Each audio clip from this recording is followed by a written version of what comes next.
नमस्कार, बहुत स्वागत है आप सभी का। आप देख रहे हैं टोटल न्यूज, आपके साथ मैं हूं पंकज रौतेला। हरियाणा में विधानसभा चुनाव जैसे जैसे नजदीक आ रहे हैं वैसे वैसे सियासी हलचल भी तेज होती जा रही है। विधानसभा चुनाव का काउंटडाउन शुरू हो चुका है। वहीं सियासी दंगल में उतरने वाले नेता अपनी टिकट को लेकर चिंतित हैं, पक्का करने के लिए रणनीति बना रहे हैं। लेकिन इस बार हरियाणा में जातीय नहीं जीत के समीकरणों को देखते हुए टिकट आवंटन की झलक दिखाई दे रही है। इसी को लेकर हमारे इस खास कार्यक्रम टिकट की टक्कर में आपका स्वागत है। टोटल न्यूज की टीम हर विधानसभा में पहुंच रही है और वहां की जनता की नब्ज को टटोल रही है। इसी कड़ी में हमारी टीम पानीपत सिटी पहुंची और जनता की राय जानने की कोशिश की। किस पार्टी के किस नेता के बीच में मुकाबला नजर आ रहा है, इस बार पार्टी किसे मौका दे सकती है, कौन है वो उम्मीदवार जो जनता के हित में सही फैसले ले सके। चर्चा आज पानीपत सिटी की।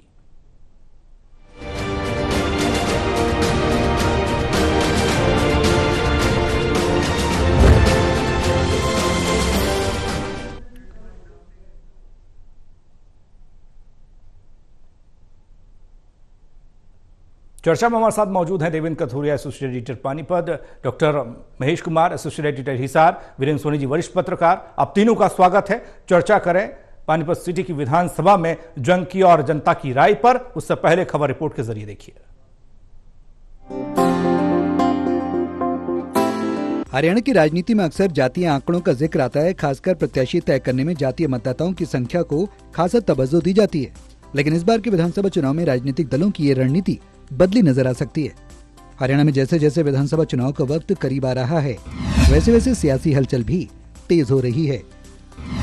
विधायकों को टिकट कटने की टेंशन भी सता रही है। जनता चाहती है कि चुनाव में उतरने वाले उम्मीदवार ईमानदार हों ताकि पारदर्शी तरीके से काम हो और उनके शहर या इलाके में विकास का काम तेजी से आगे बढ़े। साथ ही पढ़ा लिखा उम्मीदवार हो ताकि आम लोगों के हित में सही फैसला ले सकें। हरियाणा के लोकसभा सीटों के नतीजों के आधार पर बीजेपी और कांग्रेस के उम्मीदवारों का आकलन करें तो जातीय नहीं जीत के समीकरणों को देखते हुए टिकट आवंटन की झलक दिखाई पड़ती है। यही जानने के लिए हमारी टीम लगातार अलग अलग विधानसभा क्षेत्रों में पहुंच रही है और जनता से उनकी राय ले रही है। जनता भी खुलकर अपनी बात रख रही है। ऐसे में हमारी टीम 29 जून को पानीपत सिटी पहुंची, जिसका सैंपल साइज 200 है। पानीपत सिटी हरियाणा की महत्वपूर्ण विधानसभा सीट है, जहाँ 2019 में बीजेपी ने जीत दर्ज की थी। लेकिन इस बार पानीपत सिटी से किसे टिकट मिलेगा, जनता के बीच किसके नाम की चर्चा है, किसके बीच कड़ी टक्कर देखी जा रही है। पार्टी पुराने चेहरों को मौका देगी या नए चेहरों पर दांव खेलेगी। 30 से ज्यादा पानीपत सिटी के अलग अलग इलाकों में गरीब, अमीर, मध्यम वर्ग, पुरुष और महिलाओं से जाना कि वो अपने क्षेत्र में किस उम्मीदवार को देखना चाहते हैं, किसके नाम की चर्चा तेज है। इस ओपिनियन पोल को पूरी तरह से गोपनीय रखा जाएगा। इसमें किसी भी व्यक्ति की पहचान का खुलासा नहीं किया जाएगा। ये सिर्फ एक विचार है, इसका चुनाव से कोई लेना देना नहीं है। Election desk, total TV.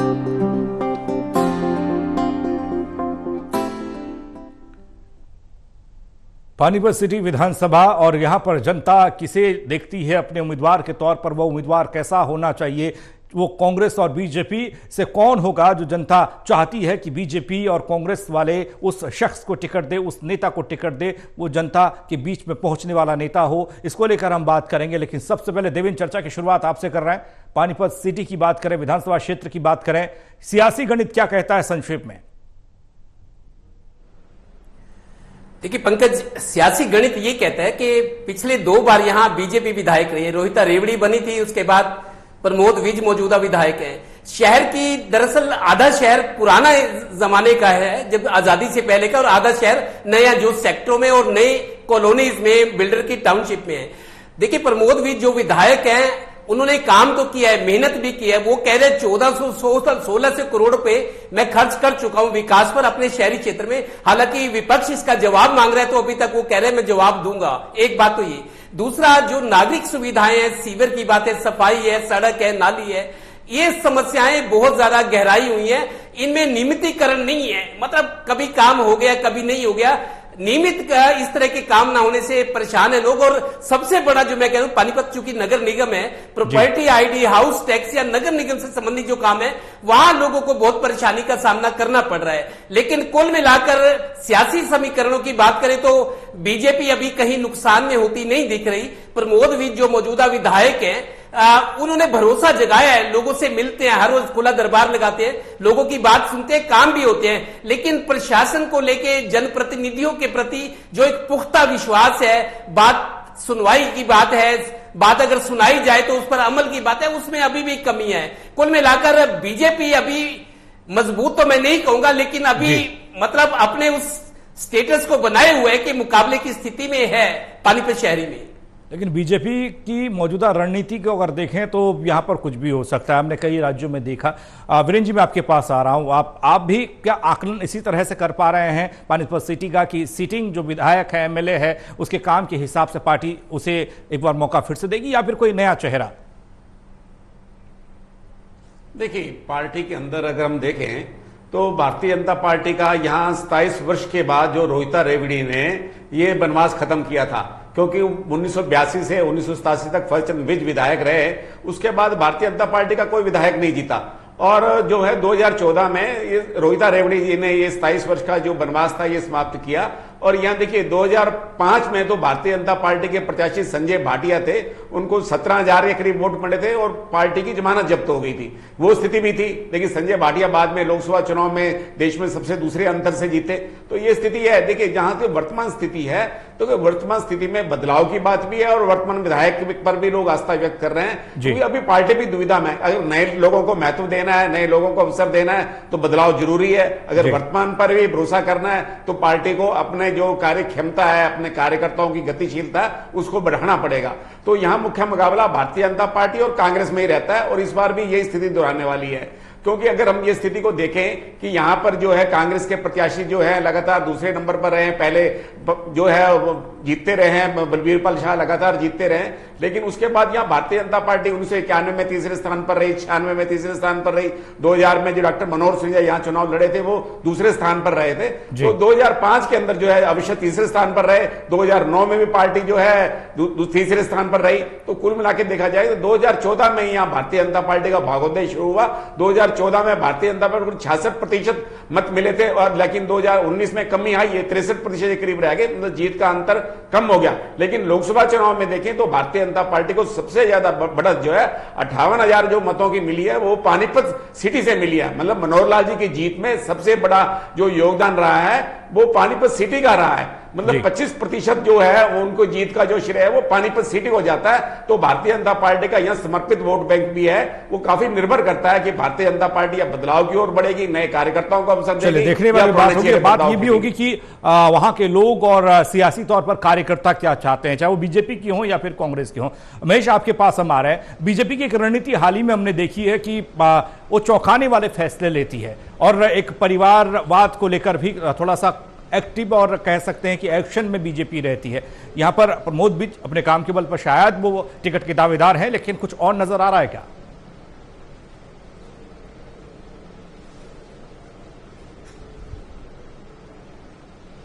देखिए, साफ तौर से इतना तो जरूर मैं कह सकता हूं कि हरियाणा प्रदेश का कोई भी शहरी क्षेत्र है और जितना कोर शहरी क्षेत्र होगा भारतीय जनता पार्टी के लिए संभावनाएं उतनी ज्यादा बनती हुई नजर आएंगी। तो ऐसे में कहा जा सकता है कि भारतीय जनता पार्टी के लिए कमोवेश अगर बाकी हरियाणा से उसकी तुलना करने की कोशिश की जाए तो यहाँ पानीपत शहरी क्षेत्र में बहुत ज्यादा भारतीय जनता पार्टी के लिए खराब स्थिति नहीं है। यहाँ पर लगातार मुकाबले की जो स्थिति है वो देखने को मिल सकती है। और प्रमोद विज की जहां तक बात की जाए तो बहुत ज्यादा चेहरे को लेकर नाराजगी फिलहाल इस इलाके में देखने को नहीं मिल रही। ये कहा जा सकता है कि स्वीकार्यता अभी तक बनी हुई है और मुझे लगता है कि जैसे हमारे आंकड़े सामने आ जाएंगे उसके बाद भी ये चीज जो है पुख्ता रूप से सामने आ जाएगी कि प्रमोद विज को ही क्या जनता एक बार फिर से चाहती है अपने उम्मीदवार के रूप में। वो आंकड़े सामने आने के साथ ही मैं अपनी बात को पुष्टि के साथ कह पाऊंगा, लेकिन फिलहाल इतना माना जा सकता है कि प्रमोद विज को लेकर बहुत ज्यादा नाराजगी लोगों में नहीं है। और ये चूंकि अब भारतीय जनता पार्टी के लिए संभावना इस इलाके में अभी भी बनी हुई है तो बहुत ज्यादा यहाँ प्रमोद विज के लिए चिंता की बात नहीं है, भारतीय जनता पार्टी के लिए चिंता की बात नहीं है।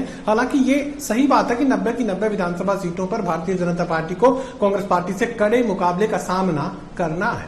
लेकिन जनता जो वोटर है, जो विधायक चुनेगी, जो आपको सत्ता तक पहुंचाएगी, जो आपको ये मुकाम तक पहुंचाएगी, वो क्या सोचती है, कार्यकर्ता क्या सोचते हैं, बीजेपी के बारे में, उम्मीदवार के बारे में ओपिनियन पोल में जनता ने क्या कहा वो आपको दिखा रहे हैं। प्रमोद विज इसका नाम, जिनका नाम सबसे ऊपर है, 75.4% लोग ये चाहते हैं कि पार्टी उन्हें टिकट दे। 9.72 के साथ अवनीत कौर हैं, 8.8 9-4 के साथ लोकेश नांगरू हैं। ये 3 शुरुआती वो चेहरे जिन पर कार्यकर्ता भरोसा जता रहे हैं, जिन पर आम जनता भरोसा जता रही है। और 2 और नाम आपके सामने हैं, जिसमें गजेंद्र सलूजा का नाम है 4.72% के साथ ये चौथे नंबर पर है, और 5वें नंबर पर 1.58 के साथ बीजेपी के साथ वो लोग खड़े हैं। वो कहते हैं कि चेहरा कोई भी हो, मतलब ये नहीं कमल का फूल होना चाहिए, वो बीजेपी के साथ है। हालांकि यहां प्रमोद बिज टॉप पर नजर आ रहे हैं। ये जनता और कार्यकर्ता ये चाहते हैं कि प्रमोद बिज को एक बार फिर से आजमाया जाए, पार्टी उन्हें उम्मीदवार बनाए।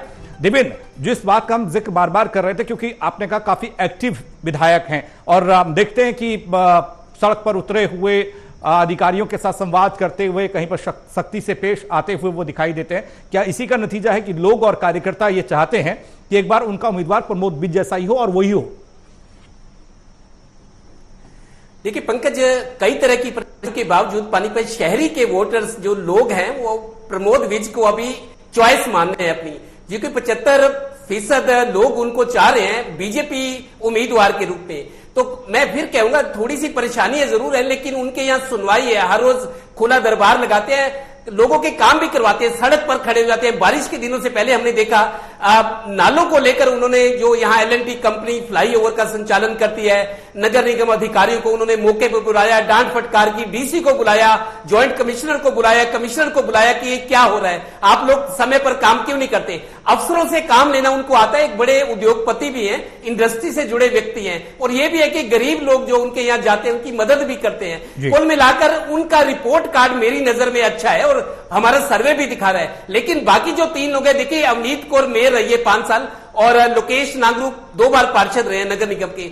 इनको जनता की सेवा का मौका मिला था, इन्होंने काम भी किया, लेकिन ज्यादा भरोसा जगा नहीं पाए। अवनीत कौर को लेकर काम किया है, अवनीत कौर छोटी उम्र की है महिला, उन्होंने भाग दौड़ की है, लोगों के काम करवाया, विश्वास भी जीतने की कोशिश की, लेकिन कुल मिलाकर उनको अप टू मार्क मैं नहीं मानता, क्योंकि बहुत सारी शिकायतें भी उनके खिलाफ रही हैं कि वो दिखावा ज्यादा करती हैं, हासिल कम होता है। यही स्थिति लोकेश नांगरू ने शहर में बड़े बड़े होर्डिंग लगवाए, आज भी लिखते हैं नगर सेवक।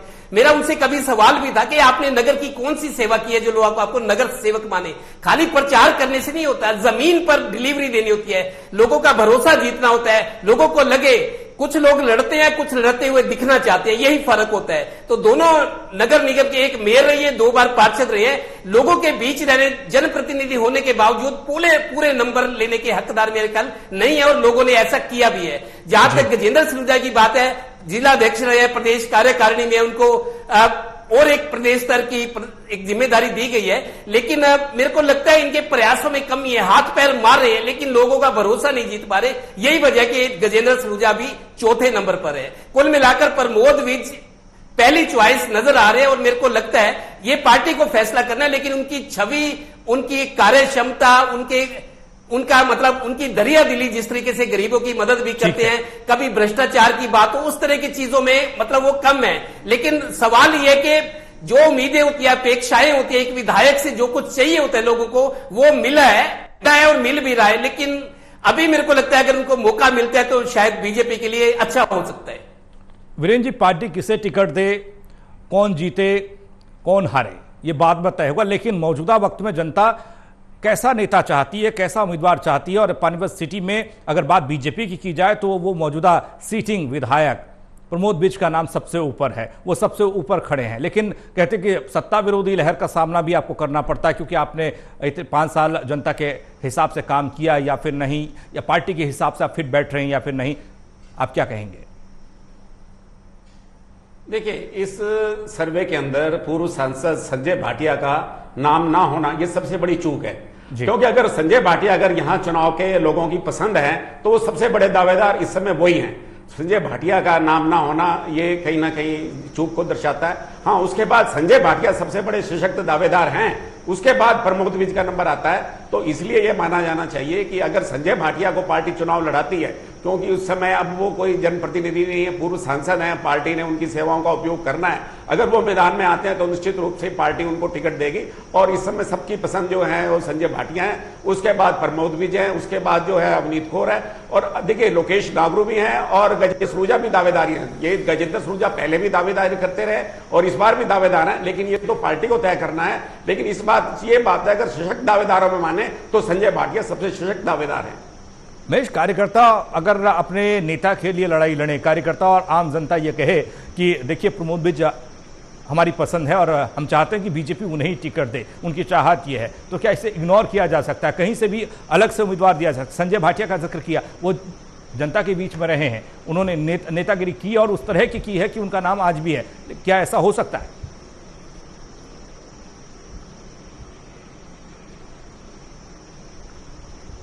देखिए, मुझे साफ तौर से लगता है कि ऐसा हो सकता है। सबसे बड़ी वजह है कि भारतीय जनता पार्टी का राजनीति का जो तौर तरीका है वो काफी हद तक कांग्रेस पार्टी से अलग है। कांग्रेस पार्टी में संभव है कि जो है उम्मीदवार, जो पुराना उम्मीदवार है या मौजूदा जो विधायक है वो आंख दिखाने का काम करे, पार्टी को धमकाने का काम करे, लेकिन भारतीय जनता पार्टी में संभव नहीं है कि कोई भी मौजूदा जो विधायक है वो भारतीय जनता पार्टी को आंख दिखाने का काम करे या किसी भी सूरत में किसी भी तरीके से धमकाने का काम करे। साफ तौर से भारतीय जनता पार्टी के लोग ये कहते हैं कि किसी और जगह वो एडजस्ट कर सकते हैं, उनके पास पूरे देश में एडजस्ट करने को लेकर किसी भी तरह की परेशानी हाल फिलहाल नहीं है। ये संभव है कि संजय भाटिया को पहली प्राथमिकता पर रखा जाए और उन्हें एडजस्ट करने की जरूरत भी है, क्योंकि उनके विधानसभा, उनके लोकसभा क्षेत्र से तो अब मनोहर लाल खट्टर सांसद बनकर केंद्रीय मंत्री बन चुके हैं। तो ऐसे में एक तरीके से बेरोजगारी की स्थिति यहाँ पर रोजगार के लिहाज से कहा जा सकता है कि संजय भाटिया के लिए बनी हुई है। तो संजय भाटिया को इस बेरोजगारी की स्थिति से बाहर निकालने की जिम्मेदारी भी पार्टी पर है। पार्टी सुनिश्चित करेगी कि किसी भी तरीके से बेहतरीन जो विकल्प है वो संजय भाटिया को दिया जा सके। और मुझे लगता है कि ये बिल्कुल सही बात है कि विधानसभा चुनाव में अगर किसी को सबसे पहले उसको जिसका नाम लिए जाने की जरूरत थी वो संजय भाटिया है। और संजय भाटिया के लिए उनके अपने गृह क्षेत्र, अपने विधानसभा क्षेत्र से बेहतर कोई स्थिति नहीं हो सकती। अगर किसी दूसरे विधानसभा क्षेत्र में वो जाकर नामांकन दाखिल करने की कोशिश करेंगे तो उसे अतिक्रमण माना जाएगा, लेकिन वो अगर अपने विधानसभा क्षेत्र में नामांकन दाखिल करते हैं तो फिर ये पार्टी के कार्यकर्ता की बात है, वो जरूर इसमें पहली प्राथमिकता पर बने रहेंगे और प्रमोद विज को किसी दूसरे तौर तरीके के साथ जो एडजस्टमेंट है ये भी पता होना चाहिए कि सामने कौन है, यानी कि कांग्रेस की तरफ से उम्मीदवार कैसा होना चाहिए, जनता और कार्यकर्ता क्या चाहते हैं। एक बार फिर से कांग्रेस की तरफ अगर चलें तो देखते हैं कि कांग्रेस में किसे उम्मीदवार जनता चाहती है। सबसे ऊपर वरिंदर बुल्ले शाह अपने भाई की विरासत को संभाल रहे हैं। रोहिता रेवड़ी दूसरे नंबर पर है 15.39% के साथ, 67.38% के साथ वरिंदर बुल्ले शाह हैं। चौथे नंबर पर प्रेम सचदेवा है 9.54% के साथ।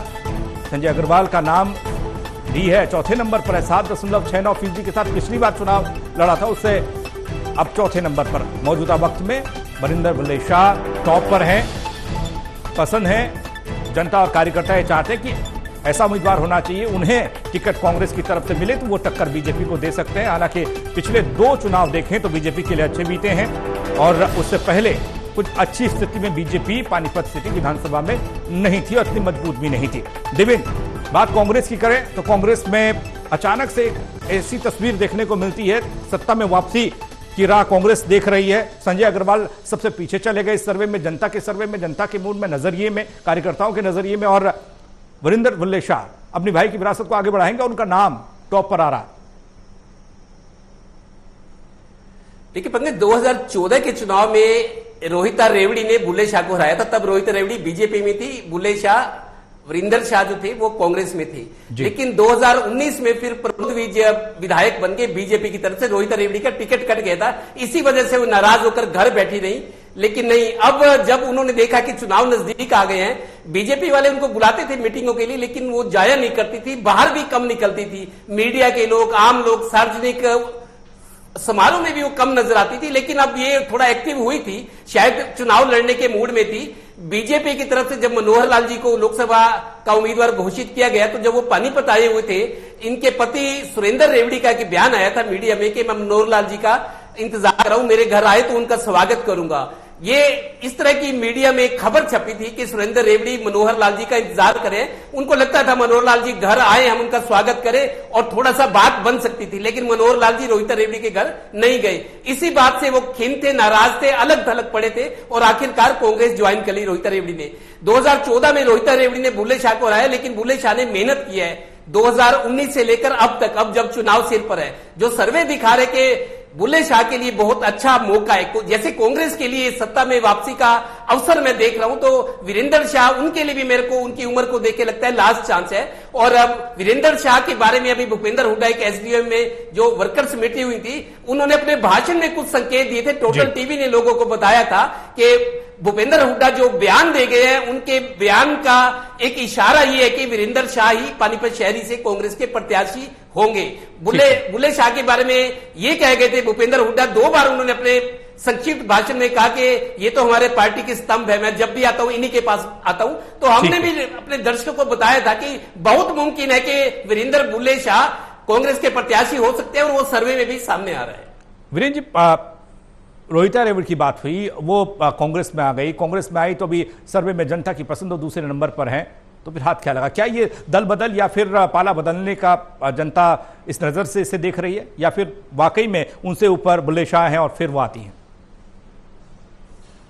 देखिए, निसंदेह बुल्ले शाह जो है कांग्रेस का सशक्त चेहरा है और इस बार टिकट मिलने की संभावनाएं भी उनको ज्यादा लग रही हैं। लेकिन रोहिता रेवड़ी उनको जो है 2014 में बुरी तरह से हरा चुकी है। मतलब बुल्ले शाह 2014 के बाद जितने भी चुनाव का उन्होंने नेतृत्व किया, आज तक जितने भी चुनाव लड़े हैं, उसके बाद चाहे लड़े हैं लड़ाए हैं, आज तक भी एक भी चुनाव जीत नहीं पाए, पार्टी को जिता नहीं पाए। लेकिन कांग्रेस का बहुत बड़ा चेहरा है, सशक्त दावेदार भी हैं। लेकिन रोहिता रेवड़ी और उनके बीच इतना 50% से ज्यादा का अंतर होना, ये जो कुछ हास्यास्पद लगता है, क्योंकि रोहिता रेवड़ी भी काफी मजबूत दावेदार है। ये संभव नहीं है कि उनको टिकट मिले, ये आवश्यक भी नहीं है। लेकिन जो लोकप्रियता के हिसाब से दोनों के बीच में 50% का जो अंतर दिखाई दे रहा है, ये मुझे लगता है कहीं ना कहीं ये चूक हुई है, ये हास्यास्पद लगता है।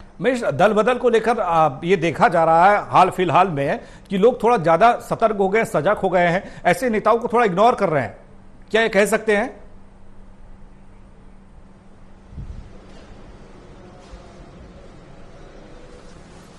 देखिए, रोहिता रेवड़ी के संदर्भ में मैं ये टिप्पणी नहीं करना चाहता, लेकिन अगर ये जनरलाइज जो क्वेश्चन है तो उसका जवाब मैं जरूर यहाँ पर देना चाहूंगा। दरअसल जो लोग भारतीय जनता पार्टी में बने रहे, उसके बाद जो है कांग्रेस पार्टी में शामिल हुए, उनको लेकर एक एलर्जी की स्थिति यहाँ पर जो है लोगों में देखने को मिल रही है, खासकर वोटर्स में। मैं हिसार लोकसभा का जिक्र यहाँ पर करना चाहूंगा। हिसार लोकसभा में भारतीय जनता पार्टी के मौजूदा उस वक्त के सांसद थे ब्रजेंद्र सिंह, और वो ऐन वक्त पर जो है कांग्रेस पार्टी में शामिल हो जाते हैं। उसके बाद टिकट की रेस में ये कहा जाता है कि मल्लिकार्जुन खड़गे ने टिकट की गारंटी ब्रजेंद्र सिंह को दी है। लेकिन इतना ज्यादा विरोध जो है ब्रजेंद्र सिंह का देखने को मिलता है, लोग ये मानने को तैयार नहीं है कि अब ये कांग्रेसी हो गए हैं, क्योंकि भारतीय जनता पार्टी के 10 साल के कार्यकाल में ब्रजेंद्र सिंह या उनके पिता चौधरी बीरेंद्र सिंह भारतीय जनता पार्टी के साथ बने रहे।